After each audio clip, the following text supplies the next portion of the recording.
Welcome back to Doctor Who The Cancelled Chronicles. Today we will be taking a look at the next two series of the Bernice Summerfield Adventures. Let's go. Not a ton would change for this upcoming series outside of setting like usual. Bowerman would return to the role of Bernice, however, another character who was teased last series, Irving Braxiatel, would become a recurring character for the series. This is because he would employ Bernice to work as the archaeologist for his collection of artifacts across time and space. He would be played by Miles Richardson. Outside of that, nothing else would change. The first story is The Collection of Gods, written by Paul Cornell. A strange and mysterious man named Irving Braxiatel has an offer for Professor Summerfield. Work for him to help gain artifacts for his collection that archives the universe across space and time. Bernice thinks it's too good to be true. So this would essentially be setting up the rest of the series, properly introducing Braxiatel and what Bernice would be doing. In the second half of the episode, she is given a test run mission to help find an artifact that he has been looking for years. By the end of the episode, she eventually finds it and gets it back to him and decides to accept the offer. The episode would have been considered good but could have been better. The first half was a bit boring and the second half's tonal shift was a bit too much, making it feel like this was supposed to be 2 episodes, but many still liked it. The second story is A Question of Identity, written by Caroline Simcox. Bernice is invited to a fancy dinner party by Irving Braxiatel, and Bernice tries her best to be a more serious scholar and put the life of adventuring behind her. But chaos ensues and Bernice realizes who she really is. This would adapt the short story of the same name, Little Changes. The story would have been considered a good one, a fun romp, which also dealt with some character development for Bernice. The third story is Abyss of the Master, written by Matthew Jones. While Braxiatel and Bernice are trying to find the ancient staff of the Grelagon people, they both stumble upon a long, deep trench and decide to go spelunking. What they find is a foe of the Doctor, the Master, in his burnt form. Irving is aware of him and knows his games, but Bernice is unaware of what mind games await for her in the Master's domain. This would have been something a bit more different than a usual Summerfield episode. It would have had the Master ruling over the last of the Grelagon people in a crack of the planet where they used to inhabit. It's figured out very quickly that the Master has stolen the staff and is using it to control the people. It would have been a Time Lord versus Time Lord episode and would have deepened the lore of the two characters, while Bernice is somewhat in the background. It also would have served as a return of Jeffrey Beavers in the role of the Crispy Master, as Cornell wanted to expand on this version of the Master who had not received a ton of screen time. Eventually, Braxiatel manages to take the staff from the Master while Bernice frees the people from the control of the Master and they leave the planet. The story was very conflicting for fans. On one hand, many liked seeing Jeffrey Beavers again and liked his mental sparring with Braxiatel. However, many felt it didn't belong in the show and felt like a rejected episode from Doctor Who despite being a decent episode. The fourth story is the Doomsday manuscript, written by Justin Richards. With the party to celebrate the opening of the Braxiatel collection and the new year still underway, Benny finds herself drawn into a web of mystery and intrigue that starts with death and gets more serious at every stage. Can she find the second half of the Doomsday manuscript before it falls into the wrong hands? Can she trust her partner in the quest? What will she find on Casagrad, the location of the lost tomb of Rablev? And can she squeeze in another drink at Giuseppe's, favorite haunt of black marketers, spies, counterfeiters, Fifth Axis officers, and desperate archaeologists, before the end of the world? This would adapt the novel of the same name, Little Changes. The story would have been very much praised. It would have had the vibe of an old school adventure story, and it was executed quite well. The fifth story is The Secret of Cassandra, written by David Bailey. A vicious war between two nations is coming to a head, and the final movements are centered on the sailing ship Cassandra. Along with a very strange cargo, Cassandra carries Captain Coley, a man with his own sad burden, and the paranoid General Brennan, a woman convinced that her actions will end the war once and for all. Their grim mission goes entirely to plan until the Cassandra gains an extra passenger, a shipwrecked archaeology professor by the name of Bernice Summerfield. Sensing something is very wrong aboard the ship, Bernice's snooping brings her close to a terrible truth. Soon Bernice doesn't know who to trust, and she can no longer be sure if anyone is who they claim to be. This would adapt the audio of the same name, Little Changes. The story would have been considered mixed. While some liked the large-scale appeal despite being in one location with a small cast, some felt it was lazy, a bit confusing, and too overstuffed. The sixth story is The Black Portal, written by Gary Russell. While working on the collection, Bernice finds a strange black portal that looks like a sheet of obsidian. She goes through and is sucked into this strange world unlike her own. This would be an alternate universe story featuring the Portal World. It has Bernice being in this surreal world filled with broken bits of the past, present, and future, as well as alternate timelines. Bernice would navigate through these timelines as a bystander. She would eventually get lost in this world and another being would take her place. The episode would then go back and forth between the two. Braxiatel soon realizes something is wrong and puts the doppelganger back through the portal while trying to find Bernice. He eventually finds her and pulls her out. Brax eventually puts it in a cryogenic chamber and warns to never touch it again because a lot of danger came from that artifact, hence why it's here. The story would have been praised, many liked the surreal elements, but it also had a bit of a ticking clock element in the second half. The 7th story is Ring of Broken Power, written by Paul Cornell. A kingdom came and went, as many do. Benny lands on Egrethin, looking for an artifact of the queen that ruled the land. She eventually finds it and realizes that it may hold some darker secrets that hold a power that had long been considered broken. This would have had Bernice trying to find this ancient ring that was passed down from generation to generation. When she eventually traipses through the abandoned city to find the queen, who is on a throne. When she tries to take the ring, she finds the almost decomposing corpse still alive. She warns her that it will give her too much power for one person, but Bernice states that the power the ring has was depleted so long ago, but the queen warns her again anyway, and Benny takes the ring. The queen then slowly passes away with relief. She then starts to trek across the city and starts to feel its effects. She sees and feels every facet of life around her, whether that be actual life or man-made life, aka technology. How it is hers to command. It eventually corrupts her long enough that she can resurrect the dead bodies of the city and tries to command them to her will, but soon realizes what she is doing and tries to stop, but goes too far. She is unsure of what to do, leave the ring here or take it so that no one else would be corrupted by it. She soon decides on the latter and tries to not be corrupted by the ring. It takes all of her will, but she finally gets back to the collection and puts it under lock and key and keeps it hidden away. Benny then sits and contemplates what just happened. The story would have been very praised, mainly for its themes and ideas than the plot itself. The 8th story is The Gods of the Underworld, written by Stephen Cole. There's a whisper going around that the long-lost temple of the Argian gods of the underworld has finally been discovered on the planet Venedel. There's a still quieter whisper that deep inside it lies the Argian Oracle, an ancient artifact that can pinpoint the whereabouts of any soul in the universe. Bernice Summerfield sets out to see if the whispers are true. She's got nothing to lose now. Reaching Venedel, Benny finds it under siege from an overzealous federation, alleging human rights atrocities and starving the planet out until its people capitulate to its terms. Despite this, a team of Nishtubi mercenaries are running the blockade to supply aid for the Vendelans. But why? They have nothing to gain. Caught between jingoistic natives, Nishtubi heavies, a plague of ancient killers, and the cold, undying secrets of the gods of the underworld, Benny and her allies have nowhere to run and are left facing nothing but trouble. This would adapt the novel of the same name, Little Changes. The story would have been considered very good. Similar to many other stories in the series, it had the feel of an adventure film despite being a little bit too overstuffed. The 9th story is Severity of Preservation, written by Dave Stone. Benny has recently cataloged a lot of artifacts for the collection and realizes she needs a break. She decides to take a vacation to a random planet. Once landing and relaxing for a bit, she is soon enraptured into another adventure, showcasing the importance of what she does. So this deals with a sort of base under siege storyline. It shows an entire world and its people getting destroyed and all of their history for the fun of it. Bernice tries to save as many people as she can, but they are all wiped out, showcasing the darker side of Bernice's adventures.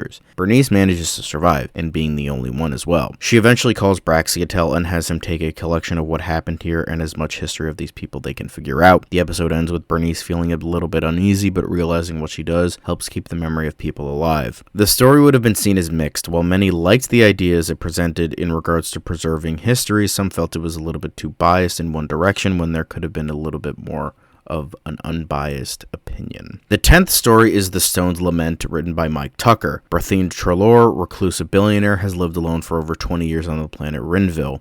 Now he has broken his isolation, inviting Bernice Summerfield to examine a mysterious artifact unearthed during building work at his sprawling mansion. Accompanying Benny is Adrian Wall, the Caloran construction manager from the Braxiatel collection. Adrian is responsible for overseeing the work, but his construction crew has vanished, and soon he and Benny discover that Trelaw is not as alone as they might think. This would adapt the audio of the same name, Little Changes. The story would have been considered mixed to negative. At best, the story was fine yet generic. At worst, it was clunky, filled with bad dialogue, and a little too many unnecessary darker themes. The 11th story is The Extinction Event, Lament, written by Lance Parkin. An exclusive auction house is offering the only known object to have survived the destruction of the planet Hallstatt. Professor Bernice Summerfield goes with Irving Braxiatel to secure this unique object for the Braxiatel collection. This is not a straightforward sale. There is a murderer on the loose on the trail of whoever owns the Hallstatt harp. This would adapt the audio of the same name, little changes.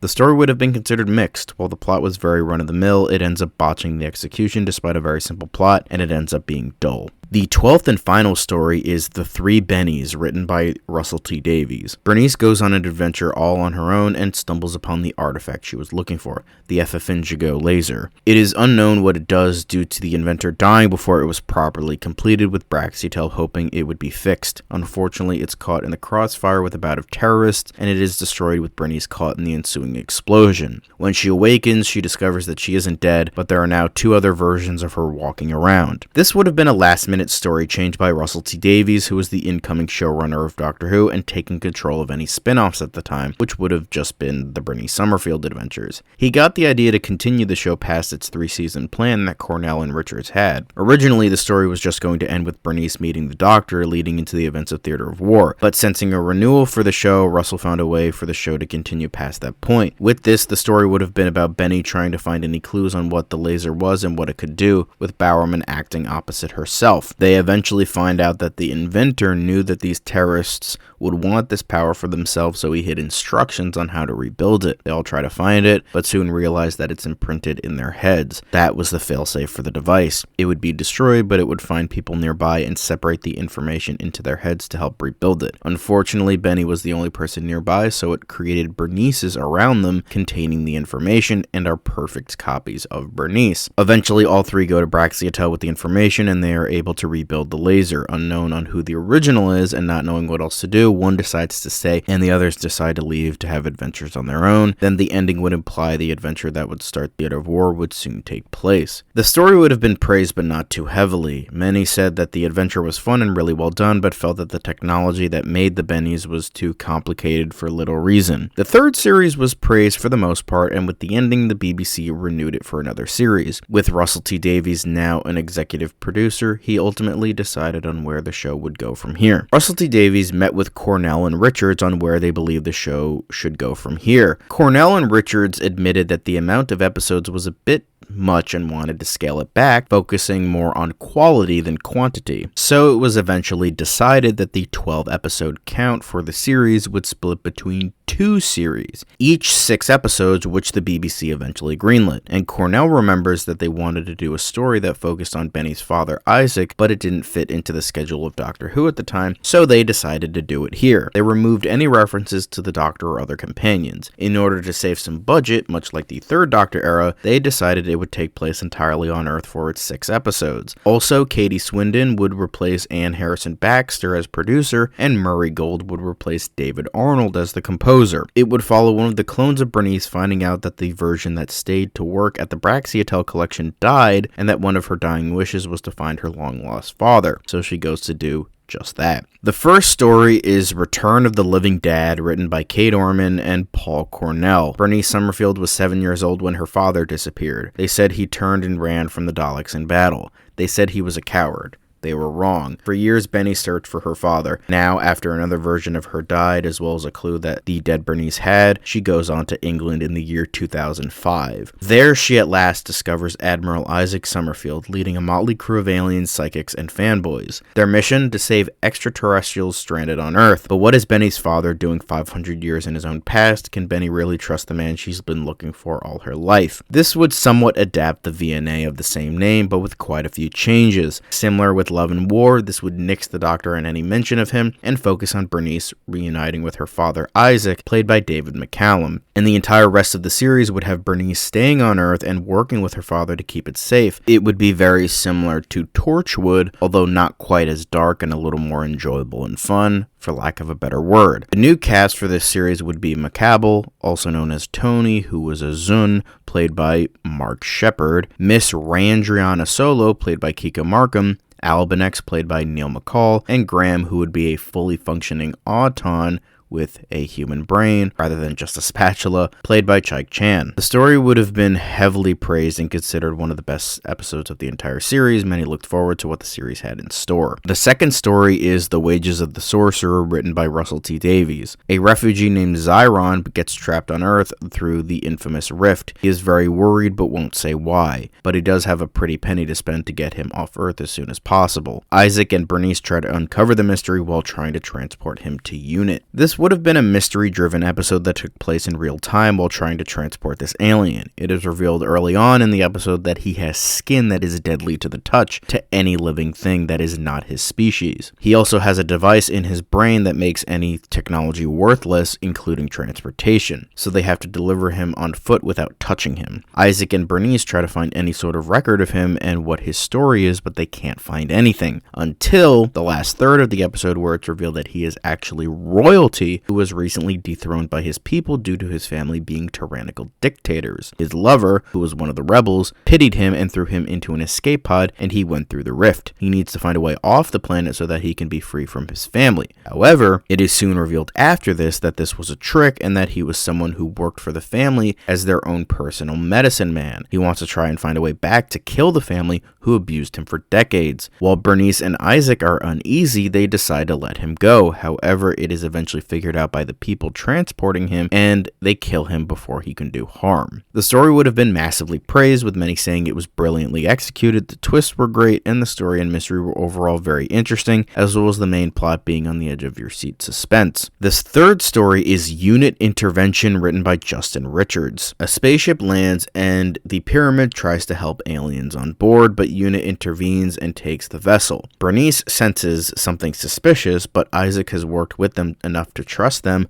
but Bernice thinks otherwise. This would be sort of a heist episode with some of the pyramid that agree with Bernice breaking into Unit to find the vessel. It would have been a huge heist, something along the lines of Mission Impossible. They break in and find that Unit has been torturing the aliens to get information out of them. Bernice senses something is amiss and that she might have been wrong. However, Albinex goes in, guns blazing, and starts killing Unit soldiers. Bernice eventually finds him and knocks him out, but they now have to escape the complex while it goes under lockdown. The pyramid team is then taken by the Unit soldiers, who turn out to be brainwashed. It turns out that the aliens were a spy vessel that landed on the planet to fake relations, but this was a race that the Doctor warned them about, so they took them in. However, the aliens read the mind of Bernice and knew she felt this was wrong, so they staged this torture scene to pity them. However, Bernice knew something was wrong, but she didn't know what. Eventually, she gets out of her cuffs and starts beating up the brainwashed soldiers. They eventually find Kent Withers and Jonathan Hooper, who recently arrived as they were on a special confidential mission. Once Bernice relays this situation, they give them weapons and help hunt down the aliens. They disguise themselves as the brainwashed soldiers and eventually find the head of the operation, Heekt,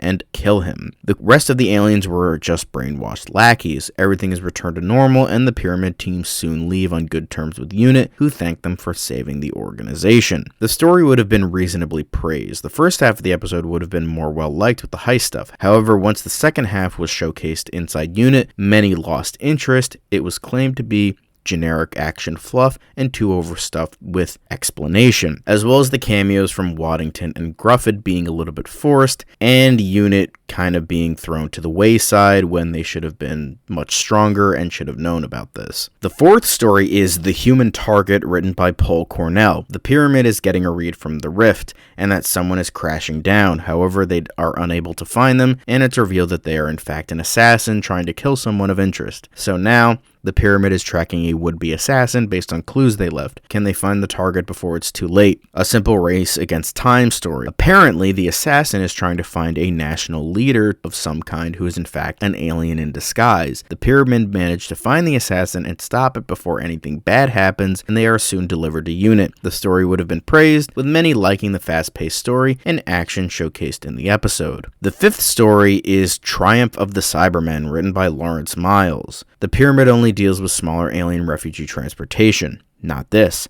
not an invasion force. A familiar ship lands in Little Caldwell, a Cyberman ship. They begin to convert the locals, and Bernice and the Pyramid begin to realize that they are the only ones between the Cybermen and oblivion. This would have dealt with the smaller ingenuity of the organization, in addition to Bernice realizing the threat and trying to do something to stop it. Despite throwing everything they can at the Cybermen, they cannot stop them. It's only until a failed Cyberman experiment of a local woman is able to stop them at the last second. Isaac then inducts her into the organization in the final minutes of the episode. The story would have been considered the weakest of the season. Many found it to be lazy and desperate to have the Cybermen as a villain, despite them being utilized reasonably well here, as well as the ending being a deus ex machina. The sixth and final story is Goodbye Isaac, written by Dave Stone. Bernice realizes there is more to do out there in the universe and wants to be out there exploring, but she must say goodbye to the man she has been trying to find all her life. Can she do it? This would have been a smaller and more personal story for Bernice. Despite liking her adventures with her father, she realizes she doesn't like being stuck on Earth and wants to explore the universe. Throughout a run-of-the-mill adventure, Bernice is trying to tell Isaac at many points that she wants to leave, and either she can't or something else happens that stops her from telling him. The actual adventure is more of a device to keep everything going, while Bernice deals with the character dilemma. Obviously, by the end, through natural development, she tells him she wants to leave, and Isaac is more than happy for her. He is glad that he got to spend time with her after so long, but is happy that she is a strong person who can live her own life properly. He finds her transportation and she leaves the planet, happy to find a new adventure, whatever is waiting for her out there. The story would have been incredibly praised, liking how it was a smaller personal story than something big for the series finale. Series 4 would have been the most consistently praised series in the show's history and became a fan favorite for many people. However, some didn't like the fact that it was technically a different Bernice than the one we had been following for 3 seasons, but many said that they had the same memories, so it's fine. Due to the episode count being split in half, Series 5 would have already been confirmed. That is it for this episode. Next time we will be talking about the start of the 11th Doctor era. However, you could probably tell that the last few times I've tried to upload a video in this series, it's been a struggle. That's because these videos take a lot of time to do to write all the specifics and history, so I decided to retire the monthly format, and I will be doing it every other month. So expect the next Doctor Who The Cancelled Chronicles video in March. Since it's 2 seasons a video, it's almost like getting a season per month anyway, so it kinda works, right? See you next month with an entirely different video though.